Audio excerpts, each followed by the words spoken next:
আমি ভদ্র লোকের আধিক খবরদার এই রাস্কেলটার কথা শুনে বেগার খাটতে যাবে না। যদি ডাকে মুখে একেবারে সব কথা বলে দিবি। কি বলবি বলতো? ভয়ে ভয়ে দুঃখে দুঃখে তোমার সঙ্গে দেখা করতে হবে না। প্রেসিডেন্ট বাবু আমাকে চড় মেরেছে,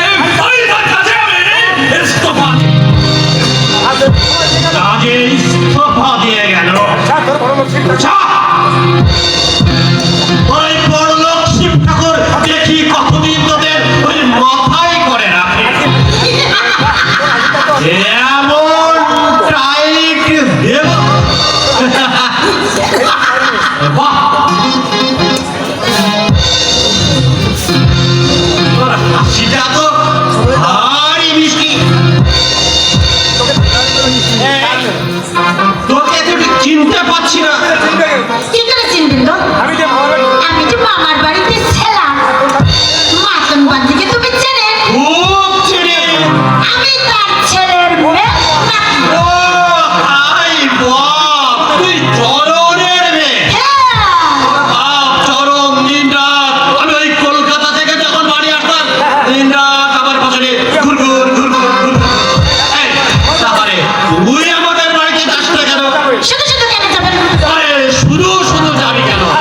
কাজ করতে যাবি। আমার বাড়ি থেকে কাজের অভাব আছে বলছে। সব পাগল না মাথা খারাপ। প্রেসিডেন্ট মহিলা আমার কাজের অভাব। নমস্কার প্রেসিডেন্ট বাবু, নমস্কার। তোমার সবাই গায়ে বাস করবার ইচ্ছে নেই দেখছি। তার মানে মানেটা পরে শুনবে, আগে বলো ওই জটার গায়ে হাত তুলেছো কেন? আজ কাজে যাইনি। এই তোমার কাজ বুঝি তোমার কাজ নয়? গায়ে বাস করবে, মাটির ফসল তুলবে, এই সহজ সরল মানুষগুলোকে দিয়ে সারা সাথে ঝুড়িটা ভরে নেবে, অথচ এই তোমাকেও ভালোবাসবে না। এটা কিরকম কথা বলো? ওই দেখো, ওরা সব ঝুড়ি কোদালে দাঁড়িয়ে আছে। এই দাঁড়া দাঁড়া, আগে প্রেসিডেন্ট বাবুর সঙ্গে ফয়সালাটা করি। শিব বলো। আমি গ্রামে আসার পর থেকে তুমি আমার পেছনে লেগেছো। তাই নাকি? অনেক লোকে অনেক কথা বলছে। কি বলছে? আমি গুরুত্ব দিই। আচ্ছা, আচ্ছা। আমি জানতে চাই কি? তুমি কি আমার সঙ্গে ঝগড়া করতে চাও? তুমি যদি আমার সঙ্গে ঝগড়া করো তাহলে আমিও শালা পিছিয়ে যাব না। আর যদি ভালো কাজ করতে চাও তো এসো, আগে আমি হাত বাড়িয়ে দিচ্ছি, আমার হাতে হাত মেলাও। তোমার হাতে হাত মেলাবো আমি? আমি প্রেসিডেন্ট মহিম গাঙ্গুলি, তোমার মধ্যে একটা জানোয়ারের সাথে হাত মেলাবো আমি? হ্যাঁ? তুমি শালা প্রেসিডেন্ট মহিম গাঙ্গুলি, লেখাপড়া জানা শহুরের সাপ, এই শিমুল দ্বারা ঝাঁপিতে চুল চুল করে মাথাটা গলিয়ে দেবে, এটাই সত্যি। কথা বলবে না বলে দিচ্ছি। যা শালা, কাকে ধ্যান দিচ্ছ? তোমার মতো বাজে লোকের সঙ্গে কথা বলে বাজে সময় নষ্ট করার মতো সময় আমার নেই। শোনো, গায়ের ছেলেমেয়েরা ওই রাস্তাটা দিয়ে চলতে পারে না। স্কুলে যাওয়ার সময় ছোট ছোট ছেলেমেয়েরা কাদায় পড়ে যায়, তাই ওই রাস্তাটা বাঁধতে চললাম। এই আদিল, তুই কি শুনছিস? যা ভাগ, ভাগ, ভাগ, ভাগ, ভাগ। গায়ের ভালো দিদি। তুমি এত মরণ করো বলো তো? এত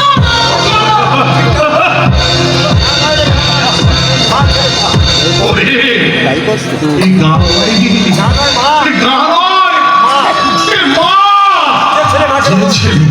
যে ছেলে তার মাকে ভালোবাসে না, সে সারা উল্লু। এই মা লাঠি মানুষকে নিয়ে যারা ব্যবসা করতে চায় তাদের শত্রুহী, তাদের আমি মনে প্রাণে চিৎকার করো না তো। চিৎকার করে না বললে তোমরা তো সারা শুনতে পাবে না, কারণ তোমাদের দোকান ভর্তি তো স্বার্থের তুলো।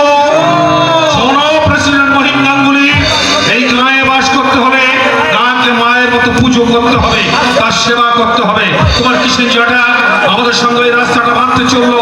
আগামী রবিবার আমরা গাঁয়ের সব ছেলে মেয়েরা মিলে পচা মজা নর্দমা পরিষ্কার করবো। জটা সেদিনও আমাদের সঙ্গে থাকবে। জটা কি আমি ছাড়বো না? এই জটাকে যখন তুমি ছাড়বে না, তখন এই জামা কাপড় ছেড়ে কোদাল কাঁধি নিয়ে কাজে লেগে যাও প্রেসিডেন্ট বাবু, কাজ তো বন্ধ থাকবে না। শিব, হ্যাঁ? কি বলতে চাও তুমি? বলতে চাই মাটির ফসল রূপে মানুষের মাঝে বাস করবে, অথচ মাটি মানুষকে ঘেন্না করবে, তাই কখনো হয় না প্রেসিডেন্ট বাবু, তা কখনো হয় না, তা কখনো হয় না। যে কথাটা তোমাকে আমি বললাম, কথাটা ভুলতে চেও না, কথাটা মনে রাখার চেষ্টা করো।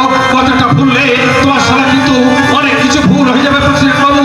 হ্যাঁ, এই কথাটা যদি তুমি ভুলে যাও তাহলে সত্যি সত্যি তোমার অনেক কিছু ভুল হয়ে যাবে। চলি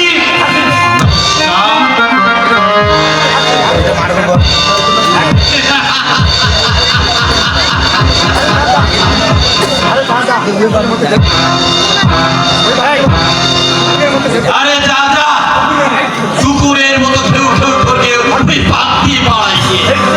এই প্রেসিডেন্ট বইকিং না বলে তোকে ছড়াই ছড়াই কেন? একটা চাকরির জন্য ধন্না দিয়ে পড়ে আছে আমার বাড়িতে, আর উনি এসেছেন আমাকে ঝোঁকা রাগাতে।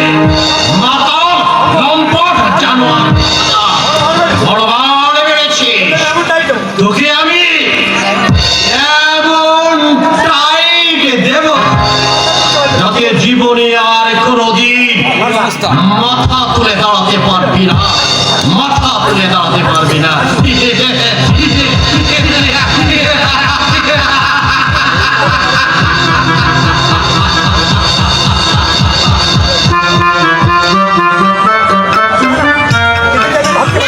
কিছুতেই আমি থাকতে পারছি না।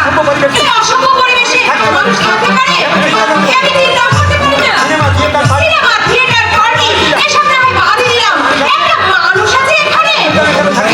এক মিনিটও আমি এখানে থাকবো না। এক্ষুনি আমি কলকাতায় চলে যাবো। কি হলো রে কেষ্ট? তাড়াতাড়ি আমার সুটকেসটা নিয়ে আয়। আমার টাইম হয়ে গেছে। তোমার ঘড়ি বোধ হয় ফার্স্ট যাচ্ছে চিত্রা। তুমি খুব আশ্চর্য হয়ে গেছে। আমি তো ভাবতেই পারি না। কি ব্যাপার, হঠাৎ তুমি এখানে চলে এলে? তোমাকে দেখতে এলাম। আজে বাজে কথা বলো না তো। বাজে নয়, সত্যি চিত্রা।